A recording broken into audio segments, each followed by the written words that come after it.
এটা কেন আমি মনে করব যে উনি হজ করে আসছে বলে তাকে এই ধরনের হেনস্থা হইতে হয়েছে? এইটা হচ্ছে মানুষের রুচি। এখানে তার হজের সাথে তার পর্দার সাথে এখানে বা প্রশ্নের কি বা কথাবার্তা বলার কি বলেন আমার? মানুষের সামনের পর্দাটা কেন আপনারা দেখেন?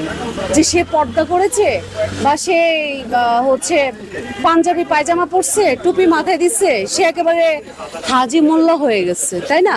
এই যে উমরা তো মাইও করে আসছে, মাইও করে আসছে, কই তার এখন পর্দা আছে? আসল পর্দা হচ্ছে আপনার ইমান, আপনার চরিত্রের, আপনার ওই মনোবল, আপনার মনের পর্দা যদি সুন্দর না থাকে, আপনি যতই সামনের বাহ্যিক যদি পর্দা করেন, লাভ হবে না। আপনার অবশ্যই আপনার ভিতরের পর্দাটা আগে আপনার রাখতে হবে, এরপরে আপনি হচ্ছে সামনের পর্দাটা করলে সেটা কি অ্যাকসেপ্টেবল হয়, আদারওয়াইজ নয়। আর লোভ দেখানো পর্দা আর হচ্ছে অরিজিনালি পর্দার অনেক ডিফারেন্ট। আমরা তো ম্যাক্সিমামে অনেকে দেখি তো অনেকে যে হজ করে আসে, হায় রে পর্দা মর্দা দিয়া কি একটা অবস্থা, মা পরে দেখি যেই সে পর্দা করলে করার মতো পর্দা করব, আর হজ করলে হজ করার মতো হজ করব।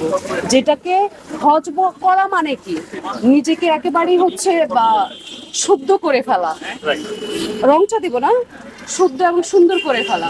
তো আমি হজ করে যদি আবার সে বেহায়াপানা হয়ে যায় তো লাভ নাই। তো আসল হচ্ছে মনের পর্দা আগে ঠিক করতে হবে, তারপর হচ্ছে তার বাহ্যিকটা। হজ করলে একেবারে বন্দি হয়ে থাকতে হবে এই কথা কি বলছে? এগুলো ফাও কথাবার্তা।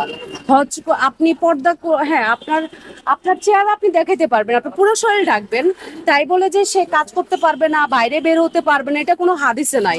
ঠিক আছে, পর্দা করে আমাদের খাদিজা রাদিয়াল্লাহু আলাইহা ইসলামও কিন্তু পর্দা করেও কিন্তু উনি বিজনেস করেছে।